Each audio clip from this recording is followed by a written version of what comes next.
like Peter said, I love these guys. I love the way they're projecting their message. Both of like Peter and Mark have like they've sucked me in with their videos because Mark, he talks no bullshit, hammers it home. A lot of stuff that I want to say, Mark's videos portray, and Peter shows a side of eating this way that's it's unreal, and it's not only being a diabetic. I know we've talked before, but that what if I just said this? I was trying to come onto TikTok, and I don't really like what TikTok stands for, really, but you know what? It is impactful and it hits home really fast. So yeah, that's where I kind of started my logic bombs, if you will. I'll go. I'll go next. So my name is Mark. I'm from Dublin in Ireland. I started carnivore just over 3 years ago. And like everybody else, the reason why I got into carnivore because I was basically brainwashed from all the rubbish that we've been seeing over the years. I tried everything. I tried every single diet. I always had these issues with my body. I was never ever satisfied with my hunger, and people would never believe me. And I always thought I was going to be just one of these people, one of these unlucky people that when it comes to weight loss, that I was always going to struggle because I was always hungry. So when I dove into carnivore, it just literally changed my life. And this is why I set up my videos, because I see an awful lot on social media, like you guys do, that it's actually a lot of rubbish. And the reason why I do is I want to give people a different voice. I want people to hear something completely different. Because as I mentioned, this way of eating has literally changed my life. And I'm always saying to people, unless you actually try it and you actually do it, you'll never understand what I'm actually talking about.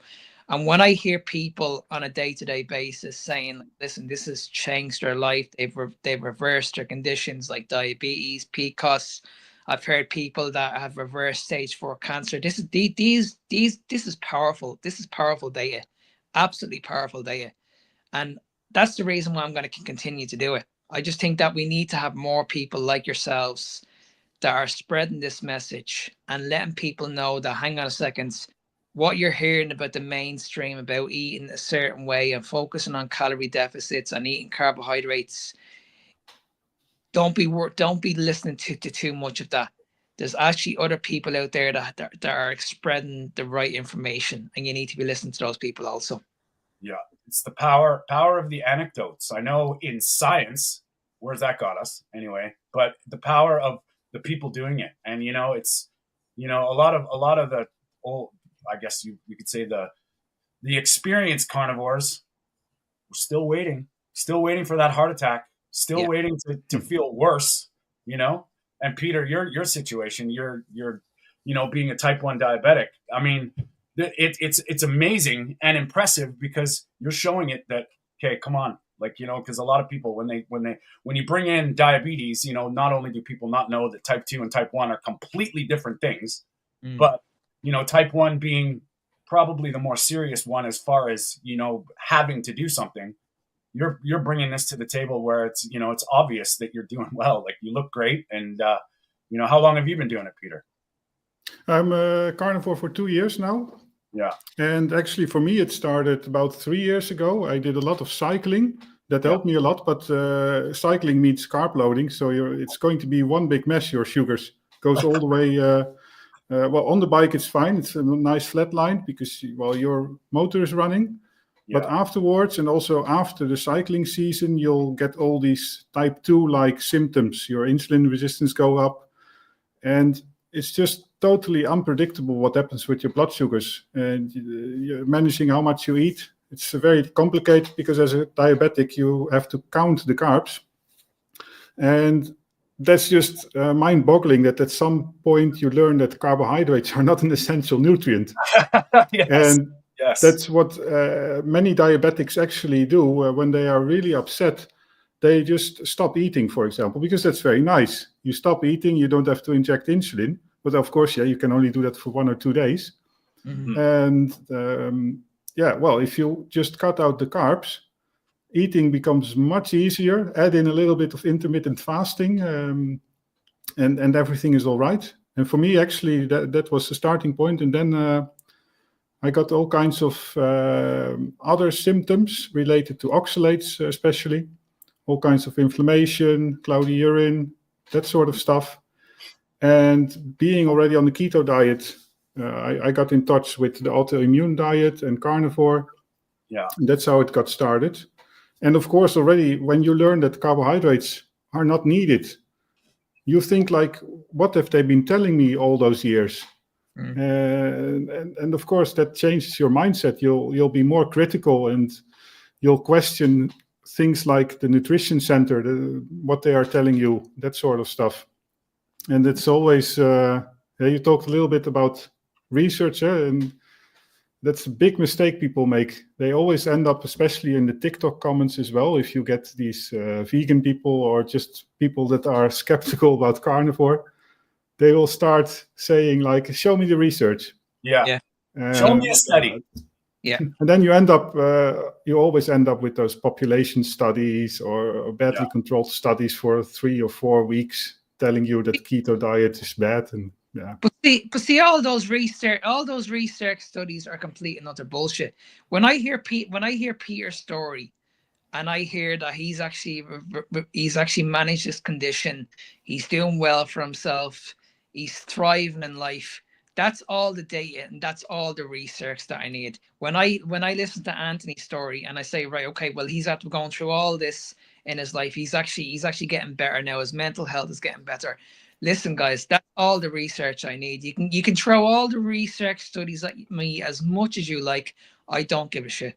Well, like what you're saying there, Mark, is true. Like what I kind of explain to people is, like when we're listening to medical advice or doctors, research, whatever, when you have two people that went to the same school, the same university, the same degree, the same, education, and one of them puts their career, their reputation, their family, everything on the line and are compelled to say something against the mainstream, it's so easy to see that we just brand them heretics or we brand them zealots, that they're crazy.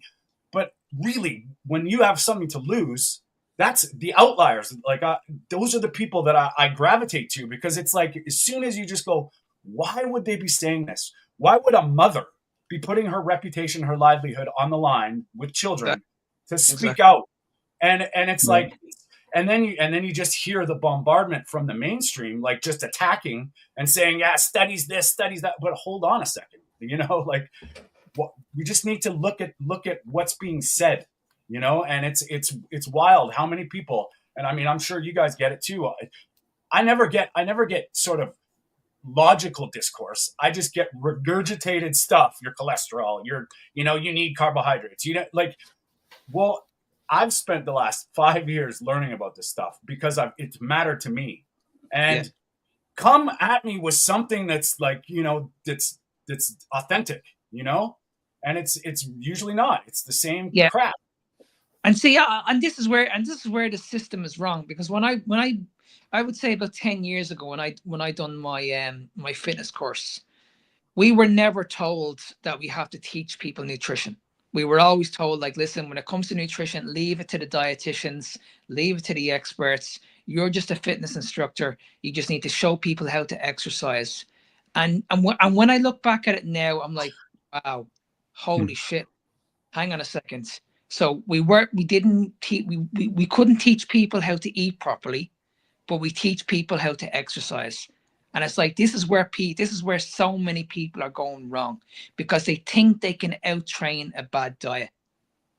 Well, yeah. And when you look at, I'd say about 95% of the world, especially now in January, a lot of people are falling for these trends. It's like, all I need to do is just go to the gym.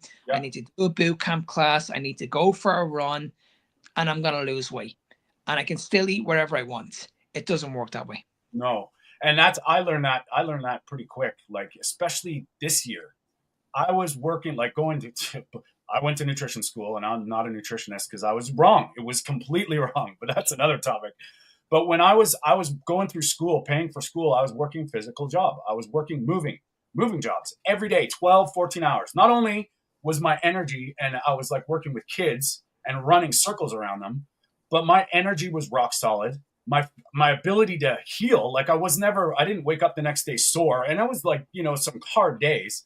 This year now, getting my career with laser acupuncture and working in pretty much an office job in the clinic, nothing's changed. My physical abilities have not really changed. The amount of food, I haven't changed. I still eat pretty much once a day. I still eat relatively similar amounts of food. I still, I use my intuition to say when I'm done. And it's like my physical, my physique or my strength level, because I test it. I'm not saying I'm at the gym all the time, but I still test it and I can feel I'm still strong, and my body weight is pretty much the same thing. If not, my body fat percentage is less. So yeah, that without any effort whatsoever. Without any effort. And I mean, being the short fat kid my whole life, and I'm telling you, I was chunky. Yeah. Even if I was training hard, I could never ever see my abs ever. No. I was the very, very same. For years, I was fighting with my weight, and if I wanted to see my abs, I had to push my body to the extreme. Like I had to drop my food down extremely low. I had to increase my cardio. But when I got to that stage where I could see my abs, I was like a zombie. I was like a zombie, miserable, and I was absolutely miserable. And when I got to that stage, this is when this unbelievable bad relationship with food. This is what gave me a huge problem with food in the first place. And this is why I had issues with my weight up and down for years, because I was never ever satisfied. I was always go down. I was always go down. And I never got to a stage where I felt comfortable doing this year in, year out. It was always like, come January, I'm gonna lose weight because I'm going on holidays in the summer. Then when I go on holidays in the summer, I can eat whatever. Yeah. Then back on holidays, I'll be on this diet again. So I was constantly doing this diet culture. I was never thriving in life. I was just constantly dieting all the time. And that's probably the worst time of the year also, to start losing weight in winter. You need all the nutrients, you have lack of sunshine, and you're going to exercise. You are increasing your need of all kinds of micronutrients. And all that people are looking at is like, do I get enough energy, calories? Do I maybe get enough protein? But the story is much more complicated, of course. When you're looking at it this way, like I heard something, I can't remember who said it, but if your diet ends, it's never gonna work. If your diet has an end date, what after that? What happens? Exactly. So a lot of people now, especially, it's cool that a lot of people are trying this, whatever, for 30 days, and I did it for 30 days, and I haven't looked back. But I realized that it's real food. It's real food, and something that, when we're eating, why are we eating? Why? Mm-hmm. Like, what are you eating this for? And it's really hard to. That's probably a big thing that sort of woke me up to the fact that if you're honest with yourself, and you can ask that question every time you put something in your mouth, there may be a time that you need some emotional, deep-rooted stuff. It's not good for you, as long as you can realize that. But why am I eating this? Am I eating this for me? Am I eating this for my brain? And when you start eating real food, most of the time, your body will respond, and it's quite obvious. Yeah, and see, this is the biggest thing I take away from this way of eating. And that's the fullness and the diet. Because when I used to do the low-calorie diets, I had a ferocious appetite, I couldn't stop eating. If I ate food, I could eat like literally for another 2 hours. I used to go out to a buffet, and I used to go up to the buffet, and I used to have a full plate of food, and I used to bring it back, and I'd sit down, and I'd actually go back and get another plate. I actually had a I didn't actually realize that the food that I was eating, the majority of the food was carbohydrate based. And these were all sending signals to my brain saying, listen, okay, that hunger hormone is not switched off. You need to eat more. This is going to lead to more food. Go up and get more, get more. And this is when I would eat more desserts. I would eat more sweets. I would eat more rubbish. And when it came to losing weight, and I used to speak to these fitness experts, and I'd say, listen, like, yes, I'm losing weight, but why do I struggle with my hunger? I used to be told like this is normal. This is what you should be going. All this pain that you're going through, all this, it's completely normal. You just need to have discipline. When it comes to losing weight, you need to have discipline. But it's really, really hard discipline when you're sitting down and you're constantly thinking about food. When you're constantly thinking about food, this is when you're more likely to fail. And when we look at what's going on in the world right now, you look at what's going on in the world right now, we have these injections. Now, when you look at these injections, what's the primary role for these injections? It's to switch off hunger. Exactly. That's the primary goal. That's the reason why so many people are obese, is because they cannot switch that food noise off. And it's incredible. Go ahead. There's so many things that we can go into here, but this is the one thing, that I want people to realize. And Mark, you talk about this quite a bit in your stuff. They know this. So they are designing this, whatever you want to call it, it's not food, to make those signals get unhinged. There's a reason why you can't eat one chip. There's a reason. It's beyond carbohydrates. Exactly. It's beyond carbohydrates. And, like we often say, and I know we've talked about this quite a bit, Mark, but it's like eating less of a shitty diet is a shitty diet, and what do you think's going to happen? Absolutely. You're going to lose weight, but what kind of weight?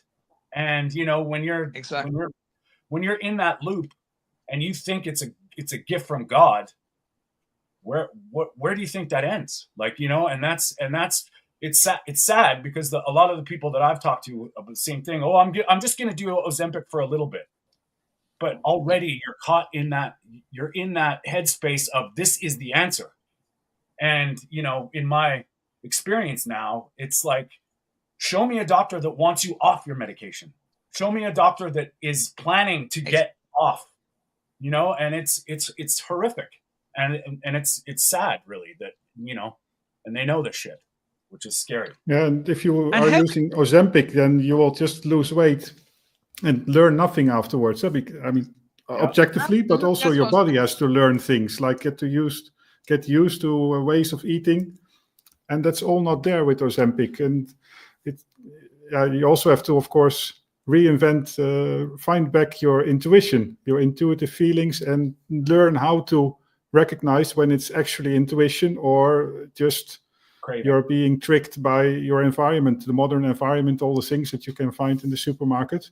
And for me, that was the biggest thing maybe in carnivore, because also I already gained a lot from keto, but the carnivore diet brought me all this realization about what foods do I need.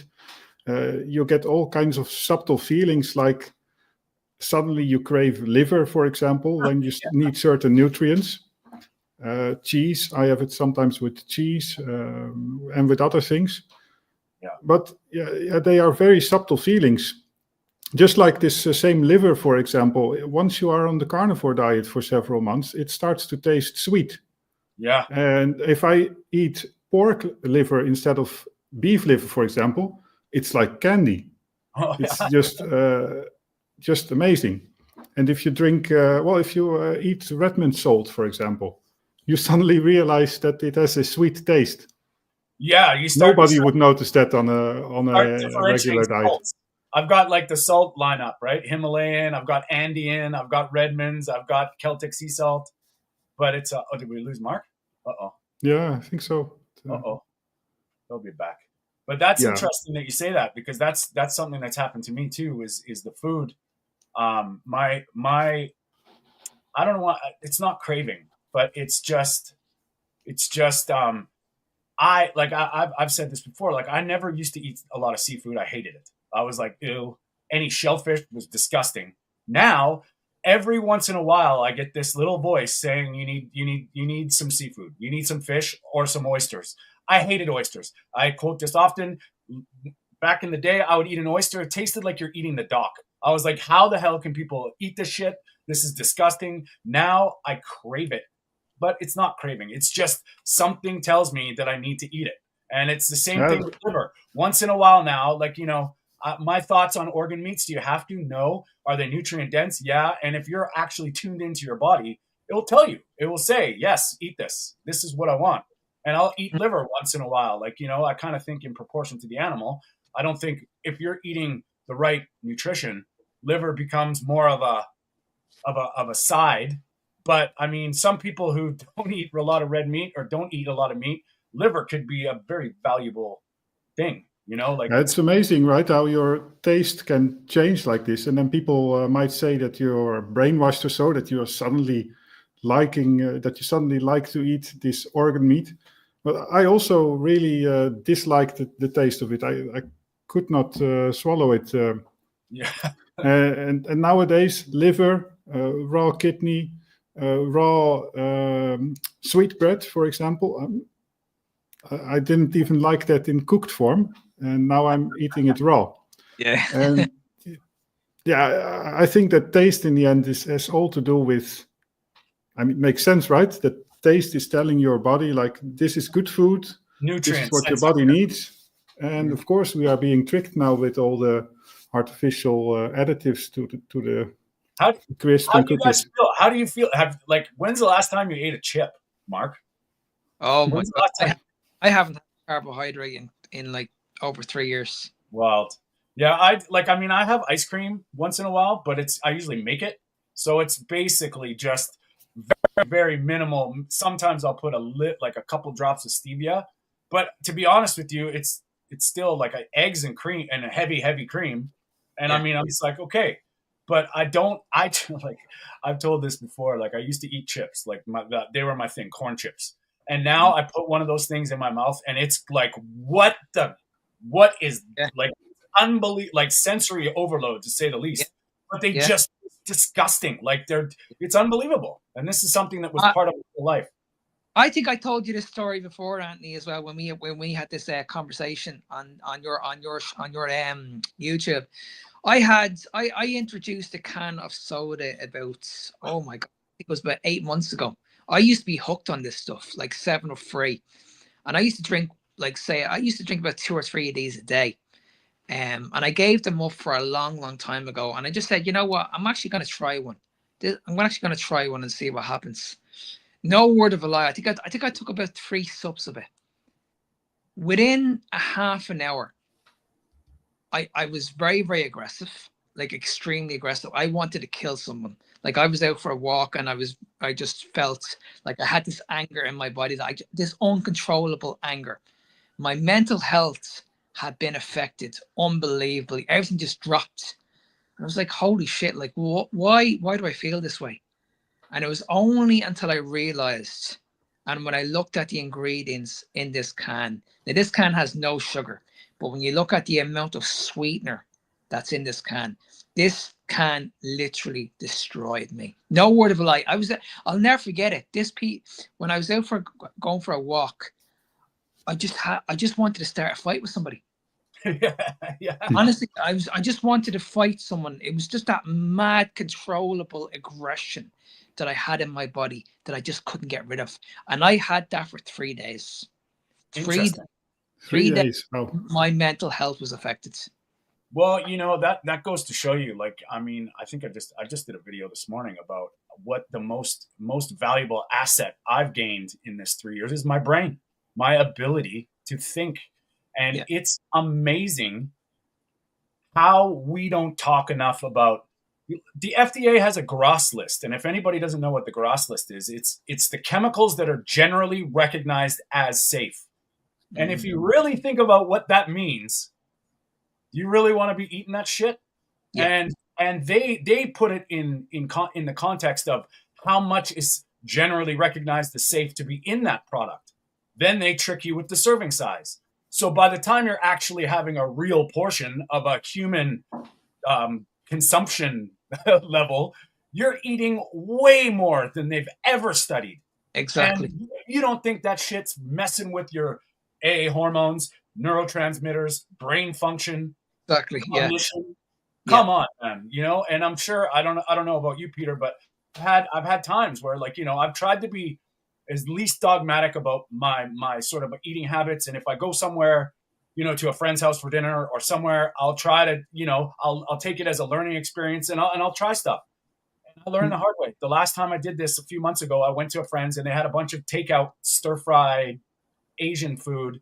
And I was like, okay, well, I always pregame, so I'm not going to eat a lot of it. But I tried some noodles and I tried some, and I honestly, like you, Mark, for the next day, I was having a panic attack. Yeah. And it was wild. I couldn't meditate. I couldn't do breath work. I couldn't go for a walk. I couldn't watch TV. I couldn't read. And I'm like, holy shit. Like this was a small serving of this stuff. And that's what happened to my brain. That's I had a similar thing with chocolate. So I indulged in chocolate, low carb chocolate. So not much sugar. I had to bolus a little bit of insulin. But the night after eating a chocolate bar was 100 grams. I mean, in the past I could eat those things because you're putting so much in your body, all these fibers and all these different foods, that it gets masked, the effect of the chocolate. So that's maybe one benefit of fiber, right? It sort of masks the things and pushes it all out. But now that I'm not having fiber, I have a clean diet, and I introduced this chocolate, I really had heart palpitations. So night I was sitting up straight. I mean, the day after it was gone. So I think, that was just chocolate. But that happened. And actually, here right now, from Christmas, I have some things on my face. It shows up immediately. I drank some non-organic coffee from some coffee machine. Yeah. And I ate some olives and some cheeses with so not regular cheeses, pasteurized first of all, but also with what is it? With this mushroom taste in it. Oh. Anyway, weird stuff. But that's, you know what, like what we're talking about too is like, you know, we often talk about drugs and side effects, and they're molecules. They're derived from nature, usually. You know, there's some kind of thing that they extract or manipulate. They have side effects. We know this, but we don't look at food like that. Food is made a bunch of with molecules. Mm-hmm. They will, and even natural ones will have certain effects. And, you know, and it's clear, like a lot of the unnatural stuff, you will feel it immediately if you're aware of it. And it's unbelievable to tell somebody, you know, okay, you're doing great, but it may be the cauliflower. And they look at you like, what? And it's like, you don't know until you try. Eliminate everything that you don't need and see what happens, and give it some time, right? Like I think we've all heard. We were all brought up to think that we have to go to the toilet every single day. That's the way we were taught. We were taught, like, if you don't go to the toilet every single day, there's something wrong with you. Yeah. But the thing, what I've noticed, the deeper I go into this diet, I can go for like 3 or 4 days without going to the toilet, and I still feel great. I've no constipation issues. I have no dips in energy. I still feel absolutely fantastic. Whereas before, if let's say I went out on a night out, and I ate a lot of food, I would be conscious of being constipated the next day. So that's why I ate an awful lot of fiber to push that all in. Because that's the way we were all taught. That's the way we were all taught. Actually, it's funny.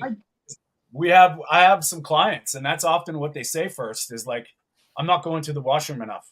Yeah. Or they'll say it's really small. Am I okay? And it's like, are you bloated? No. Are you constipated? No. Yeah. Your body's taking it in, man. Like it makes sense, right? Like body's absorbing all the nutrients. Yeah. That's all. Right. That's all and you know, like a lot of time, well, we can talk some shit here, boys, for a minute. But what people don't realize is transit time and, you know, like your peristalsis, the muscle contraction of your small intestine, of your colon. It's a natural involuntary action. And if you're absorbing nutrients, maybe it'll be a little slower.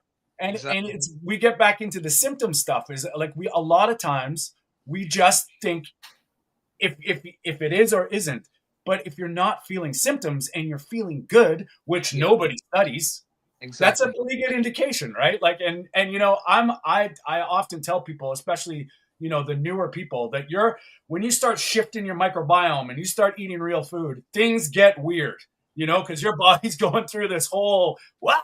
And then, and I often tell people, like, if it starts to become chronic, it's not good. But within 24 hours, if our microbiome changes that much and you just start eating a completely different diet, which usually I encourage to not just change right away. A lot of people that get into it go, no, I can do it. I'm like, okay, well, let's see what, and then it's like, holy crap, for 3 days, they're like, what is going on? Exactly. But, yeah. And that's where I think that's what everybody does the same when they go on carnivore. It's like, oh my God, it's like, why am I rushing to the toilet? Why do I have to go to the toilet? And it's amazing. You're just flushing out all this rubbish out of your body, and it's coming out like really, really fast without whatsoever. Yeah. And so what do you guys think about fiber, or also reintroducing things like is say, for example, that you reintroduce avocado, or are there benefits to fiber, like in that way, for example? Or I often think now, whenever it's one of these, like, well, what do I do? Do I or don't I? I go right to seasonal, local. Like, obviously in nature, as from a plant's perspective, they are presenting us the fruit to spread the seed. Is there a place for that? From our perspective, it's enticing, but why is it happening? Because the plant wants to propagate. So it's like, hey, you creatures, eat my fruit, spread my seed. So I think that fiber is that natural way to slow that sugar for our benefit. But if you look at, like, I often say, like, God and Mother Nature knew exactly what to do. And every time that we start intervening and trying to justify it or trying to change that dynamic, you get lost. And I mean, try and eat 4 oranges. Almost impossible. You know what I mean? These fruits are natural signals to us, where, obviously the processes are going to be different with the unnatural shit. But that's my thing on fiber. And I mean, is it necessary? Obviously not. But I mean, where you're at as far as your metabolic health, your nutrient requirements, if anything, we're supposed to be able to optimize our lives, but is it worth it? And is it good for you? Is it time to try that? Could be a different conversation. Yeah, my take on this is very, very simple. You're not missing out on anything by taking out plants or vegetables. Like, all this myth about that you need vegetables, you need your vitamins, you get all your vitamins and minerals from meat and plants, complete and utter rubbish. You can get all the vitamins and minerals, everything that you need from eating red meats. You're not missing out on absolutely nothing. There's no whatsoever for anybody to eat fiber. Fiber is the only macronutrient that cannot be broken down. When you eat fiber, it comes out the exact same way. Why do you think that is? Because it doesn't digest properly in the body.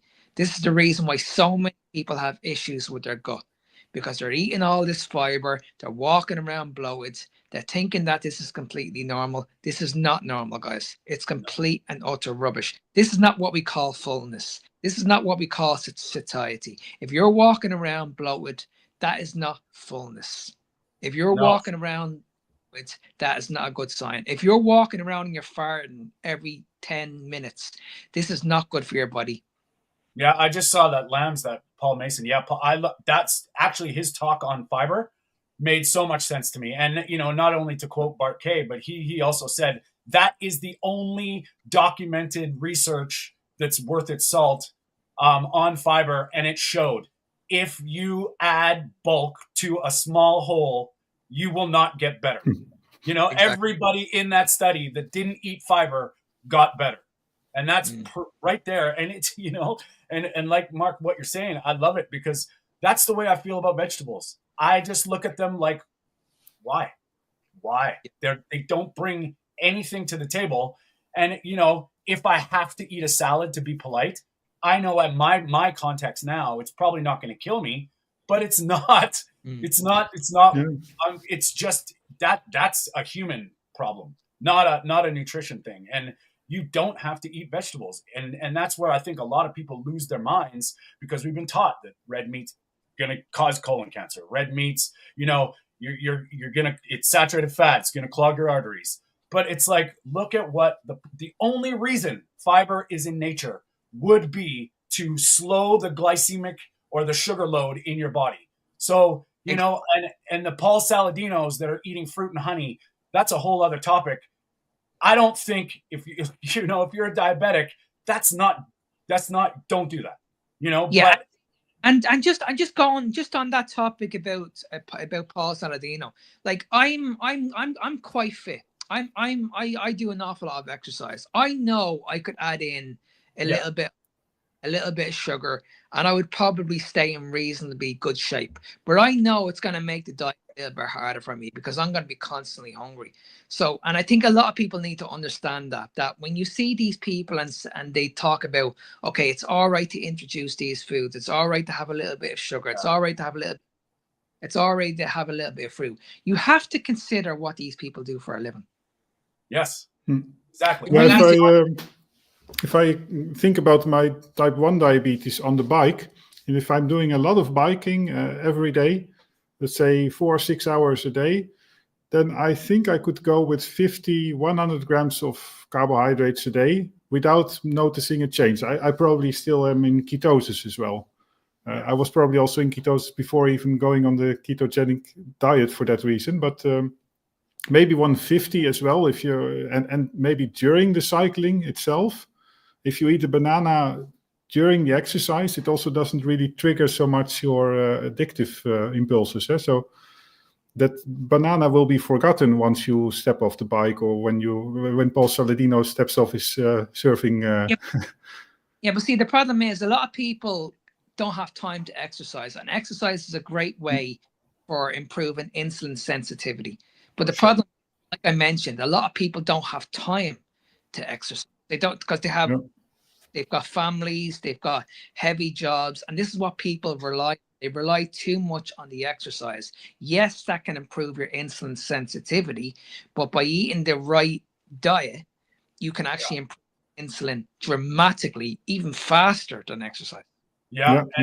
I think when we look at everybody's context, maybe a little different, but it's where you're coming from. I mean, if you can imagine, like the problem, and we all know this, is that they're saying you need carbohydrates. They're saying you must include them. Fucking 40%. Sorry, I swore there, but 40% of your diet should be carbohydrates.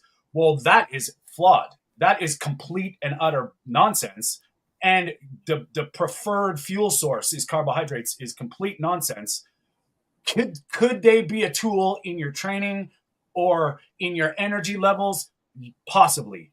But if you're trying to fix your metabolic health, if you're trying to fix something, well, that could be disastrous. Those carbs, those signals, it's all nuanced. So for somebody to say, do that, and I try not to be dogmatic, because, we got to live and we got to make sense of it. But just saying, these things that you should be eating these things, you should be eating fruit. We'll tell that to an Eskimo. Tell that to an Inuit up north. Like, well, they can't.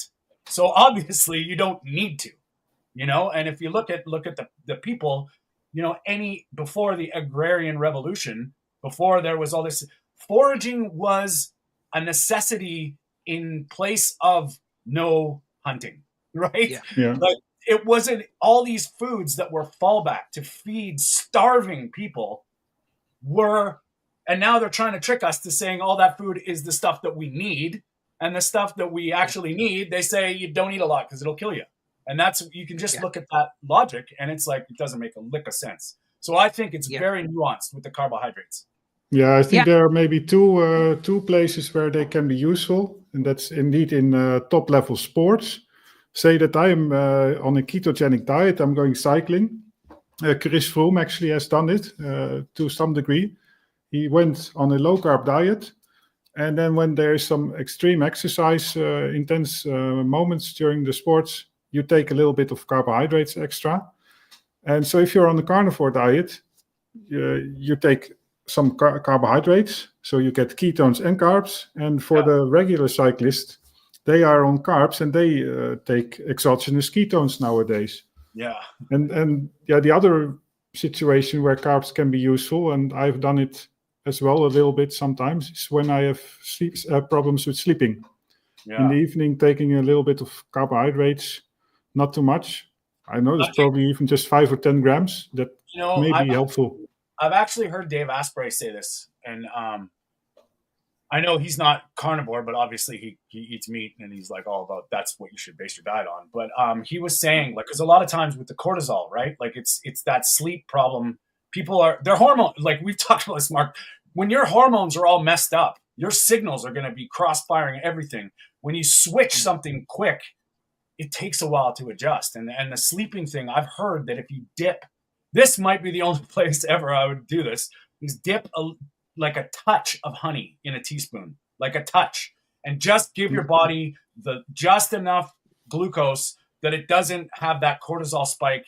But, and this is where we're all at. Like, you need to become your own N of one, and you need to realize that it's, things that you do may not be what everybody needs to do. And my philosophy, if you will, is essential nutrients.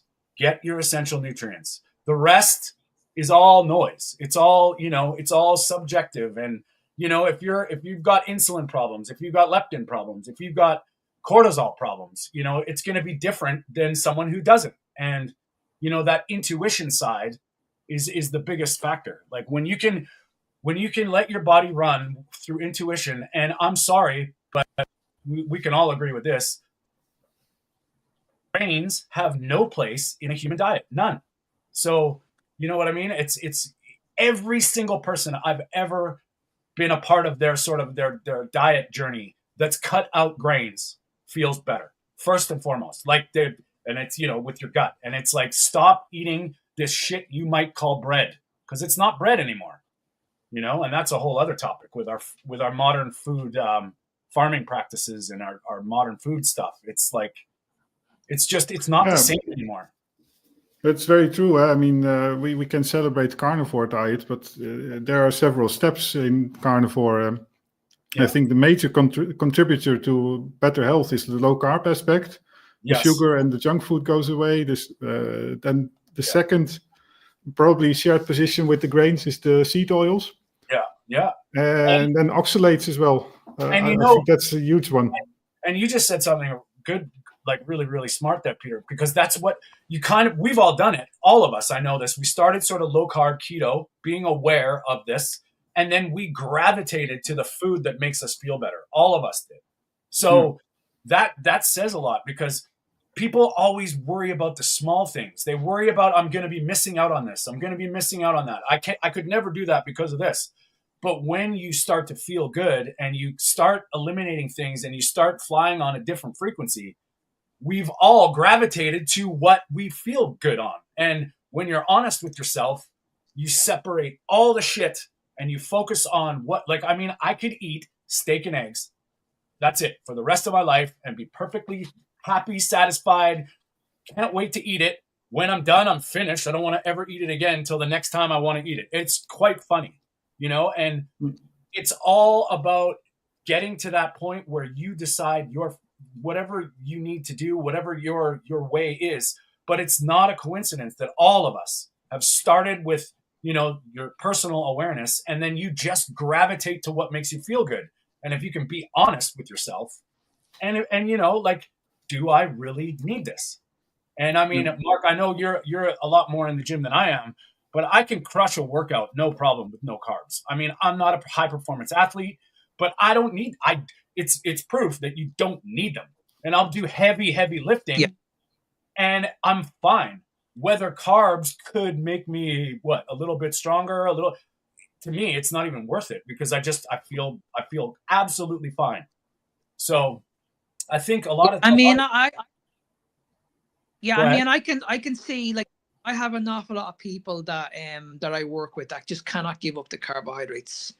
And the only times I put them in, pretty much is like Peter says, I'll put them in a little bit in before they actually go to bed, but I'll also put a little bit in before they work out, because I can see the benefits. If you put a little bit of carbohydrate in there, as long as the training is really, really intense, then you can get a massive benefit of eating carbohydrates before training. But that's only because you're burning that glycogen. You're burning that glycogen through the workout. Anaerobic exercise, right? If your training sessions are not intense and they're not hard enough, then you do not need any carbohydrates to get you through your work. And like Peter said, unless you're a performance athlete, like you play soccer, you play baseball, any of those sports. Yeah, and if you're just looking at it from the normal person that's just trying to feel better metabolically, like, you know, trying to tell them, like, listen, sugar addiction is more important than trying to get a banging workout. Like, if you are metabolically unhealthy and you can't stop eating something, that's what you got to work on. You know, like you're pulling the cart before the horse, trying to figure out the optimal thing before your body's firing optimally. You know, and I see this. Look at over the holidays. I mean, I had my first sort of, I guess my community sort of meeting last Monday, and the girls were all like, they all went off the rails, like all of them, which, you know, whatever, there's no judgment, but it's holidays and I understand that. But all of them, every single one of them went, I just realized what sugar addiction is, because I went off the rails. And if you can honestly say that, then you have to realize what you're up against. And, you know, it's not like, this is not natural. So they started with, you know, maybe some yams, and they started with, I'll have some. And then all of a sudden, well, I had some yams, let's have some tiramisu. Now it's like I'm eating cookies for 5 days, and it's like, holy shit, I can't wait to just get back to my diet. And that's kind of an indication where, you know, a lot of people, I mean, I'm kind of mixed with this. Like, I don't want to discourage people from, you know, like failure. And we often set ourselves up, success or failure. But I'm a believer in, you better be learning how your body, like why these things are happening. When you can't stop eating something and you haven't eaten it for a while, all of a sudden your life goes to shit for 5 days. That's addiction. That is dependence. Like, your body is, you know, this is decades of unawareness trying to get resolved in a month. It takes time. And I think this is what we're trying to tell people is, like, yes, if you want to introduce carbohydrates, that's fine. But are you able to control those carbohydrates? Does it lead on to something else? Like like Anthony mentioned, if you eat something, are you going to be able to stop and say, you know what? No, I've had enough. Or does it lead on to something else? And that's the problem. And you know what I find too, and we've all done this, is like, when you feel it, when you feel it and you know it, then you can start to do the work. Like, that's the most important thing. You know, sometimes the struggles and those hiccups can be really beneficial if you know how to look at them and you understand how your body is responding. You know, and there's no coincidences. It's unbelievable how I see people, you know, the ones that they say they cheated. Like, I hate that word, because it's not, like, the thing is what are you cheating? Like, if you're eating real food and then you don't eat real food, you're poisoning your body. And that's the truth. Like, this is not what human beings are supposed to consume for anything, you know? Yeah. Could it be a treat? Well, you define treat now. Like, are you treating yourself with what? You know, like, you're treating yourself with poison. So, you know, whatever drugs, you do it. We all gravitate to something for release. That's one thing. But if you are unaware of it, and it's just, you got to understand that, like, a lot of the healing and a lot of the stuff doesn't matter. The gym is an asset, but fixing the nutrition in your body and letting your body come back to really a baseline, a 0 point, to start doing these different things, you know? And that's the one thing I've noticed a lot is, like, you know, especially over the holidays, like over social media, it's like how many people went off the rails. And it's like, you know, what's funny? I didn't, you know, I had my thing was, I had a little ice cream, and that was like, oh, beautiful. That's it. Because I just know it's not worth it. And I feel like garbage. And I was the same. I was on holidays over the Christmas period, and there was so much temptation. I was in a hotel where everything was all inclusive. You could eat as much as you want, but I never had that that urge to have it. Never. I was always in control to say, you know what? No, I don't need this, because in the back of my mind, I was like, okay, if I have this is going to lead to big, major problems, major problems. And that's the good thing about it, is like I can think more about why I'm not going to eat these foods anymore, because I know from experiences in the past what it actually does to me. And that's, you know what, Mark, that's the most important thing to realize too, with everybody else and you. Is it not? It's not everybody goes through this. No problems eating anything until you switch, and now you're on this carnivore diet. They can't wait for you to cheat. So they're going to be throwing cakes and stuff, and it's like, come on, live a little. They have no idea that you're going through hell trying to fix your body.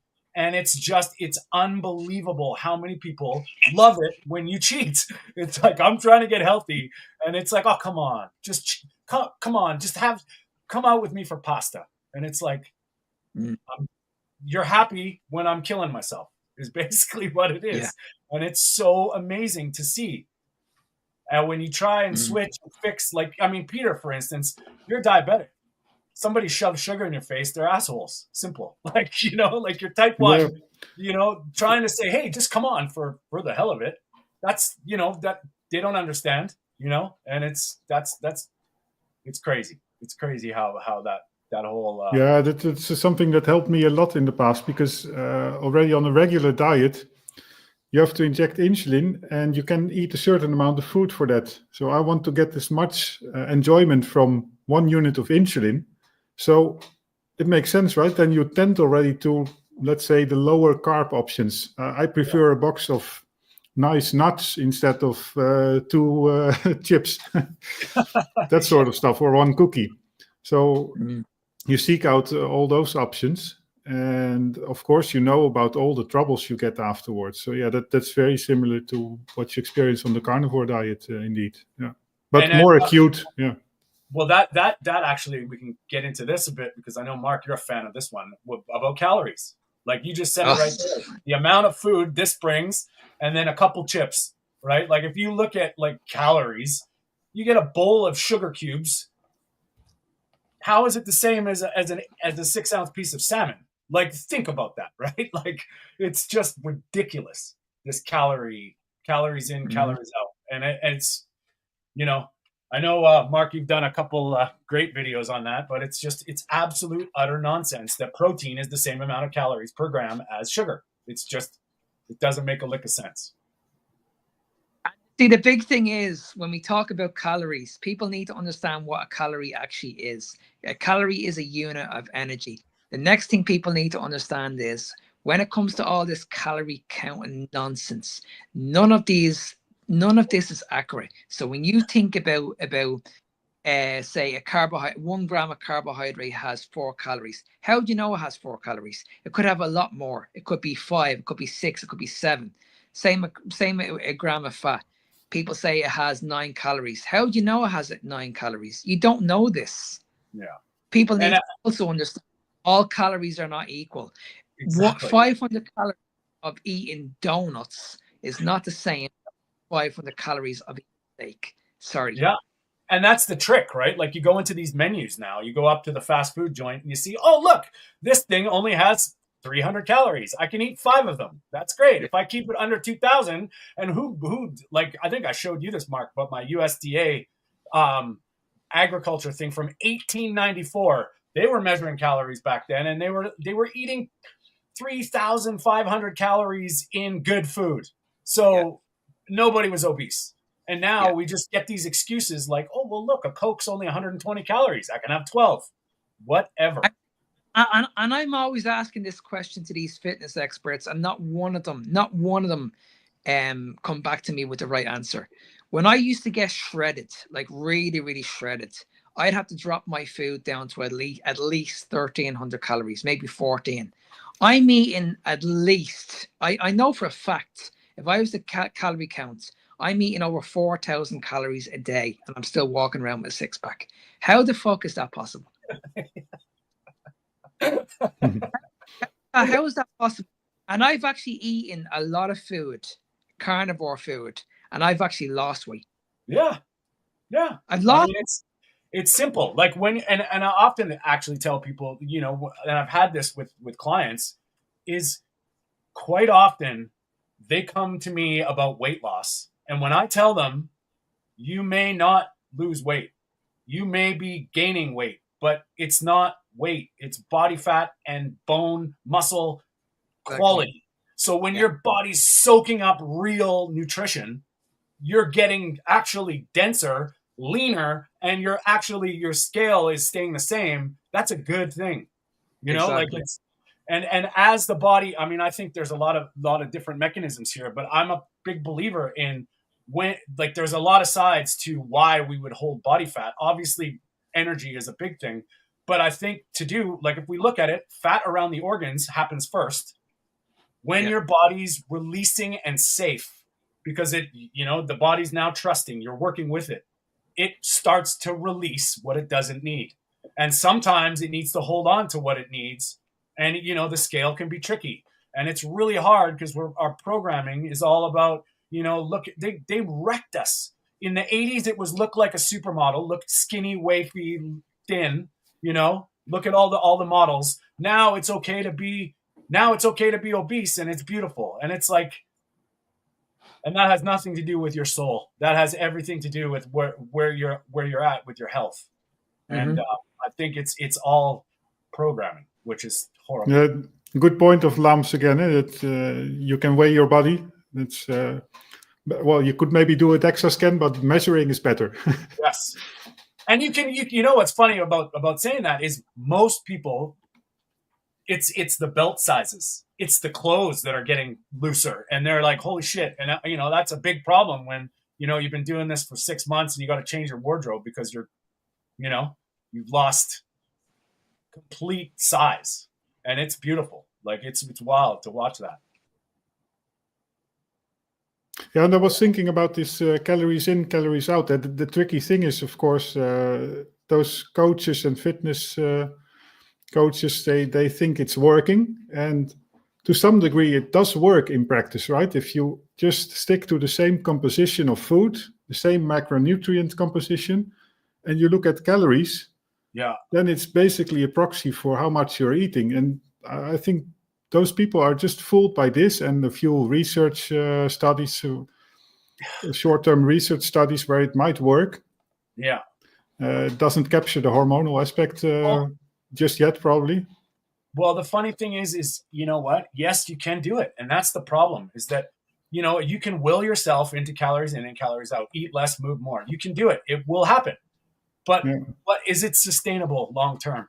And if you're like Mark's mentioned it a few times, if you're putting your body into a state of like no choice adaptation, where your body doesn't want this, you're suffering, you're eating less, you're exercising maximum, and how long can that sustain? And as soon as you stop, what do you think happens? The body reverts back to where it wants to be, and it's like it's all gains are lost, and it's a classic example of, yes, and that's the trick. It sucks because there are people that can will and do it, and it's, is it discipline? Is it willpower? I'm sure it has a lot to do with that. When you're looking at a normal average person, that it's almost every time you try and fight your body, you're gonna be fighting an uphill battle because it's all coming back. It likes to be comfortable. And I think for the same reason with fasting, the same happens. If you overdo it, you'll gain weight afterwards. And I've tried it as well. I've overdone it one time. And for like half a year after it was during my carnivore diet actually. For about half a year after it, I had troubles losing weight. Also, maybe my insulin sensitivity was a little bit lower. And the same is, of course, before starting this fasting. You read a lot about this, how is it called? This feasting, this priming for the fast. Priming? Yeah. That's very important, because if you start fasting or if you overdo intermittent fasting and you don't get enough nutrients, exactly, it's going to be counterproductive. And if you think about your body being like a machine, homeostasis, which is like where your body wants to be at that time, and then not shocking it with lack, right? Like, so fasting, I mean, I'm a big believer in eating or not eating. I think there's lots of different nuances to how long you should fast, but most importantly, like you just said, the most important thing is your body being able to do it. And if you have nutrients and you're nourished, it's a different context than somebody that's, I'm just gonna. And what's funny, Peter, is like there was these doctors that were all against keto, all against this bullshit. And then all of a sudden, oh look, if you intermittent fast 16 hours a day, you're gonna do. It's like, are you kidding me? You're now a proponent because what you're really trying to get your body into ketosis, and it's just so dogmatic and bullshit. Like, and I really think fasting should be an experience that everybody's going to have a little bit of, how your body responds. And one thing, if you're hungry, eat. But is it real hunger? Yeah, no, fasting should be unintentional, basically. And I think carnivores also make the fault a little bit because they promote a lot of the OMAD diet. Yeah. It almost seems like as if when you're not doing OMAD, you're not fully carnivore sometimes. That's the idea you can get. Because I usually only eat one meal a day, but one, I know I can eat enough food. Two, it's just, it suits my lifestyle, and I don't think it's necessary. And I don't think, obviously if you know your way around what your body needs, it changes everything. But I mean, I'm at the point now where if it's just inconvenient for me to eat, I'm okay. If it's convenient for me to eat, I eat till I don't need to eat again, pretty much. And that's kind of the way I go about it. That's not to say I do the odd 3-day fast for spiritual reasons, for like, deeper meditations and stuff. But I mean, and that's more, I mean, they're not difficult because only difficult when I'm used to eating at certain times. And that's just my brain saying, hey, are we going to eat today or what? It's kind of different, but it's not like a hunger. It's not, it's that stuff. But I mean, it's nuanced. And I think everybody's got a sort of, the more you can go into drive by intuition, I think the better you're going to be, for sure. Yeah. And I'm a bit at the same place as you right now. I think it's one meal a day, but typically it's spread across 2-3 hours. So it could also be like 2 medium meals in 1 hour, that sort of stuff. And the one day it's at noon and the other day it's at 3 o'clock. Yeah. And that works fine. But that's only since the last half year. Yeah. And before it was never OMAD. And I think actually if you look around at other carnivore stories, a lot of times that people do OMAD is when they are still in the weight loss phase. Yeah. Probably easier then. Yeah. And but otherwise, I guess most of the carnivore people are actually on 2 meals a day. Well, I mean, I think I gravitated towards that, but it's just, it's as your body as you tune into your body, I think that's the magic, is then you start to just understand what it needs, when it needs it. And you can I think the magic is eating and not eating. Whether you're having 3 meals a day or 1 or 6, that eating window and that whole idea of eating food until you're full and nourished, then your natural signals will start to come online. And, just if you're listening to it, and that takes time, the intuition side. And I mean, it's funny. I don't know. We'll probably cut this pretty quick. Hey, are we? Yeah, I think we lost Mark, by the way. Lost Mark? Now we lost him seriously. Yes. Okay. No worries. Well, why don't we reconvene? Let's do this again. I loved it. Yeah. Would be a great idea. Awesome. Sort of carnivore roundtable, right? That's it, man. And then we'll just keep talking. So, Peter, thanks for hosting this. That's awesome. And I'm ready to go anytime. Maybe we can do this, I don't know, a little bit more often, but we'll figure it out behind the scenes and get people stoked. Yeah, indeed. Now we had some viewers, I can see, like 6 or 7. So hey man, it's still good. That's all that matters. A couple international carnivores. Yeah, probably all carnivores, so we don't have to answer questions like, can I eat this or that? All right, my man. Yeah, it was fun. And let's do it again sometime soon. And thanks for everybody for joining in. That was great. And thanks, Lambs, for the questions. That's cool. And the statements. I love it. Yeah, see you all again. Bye.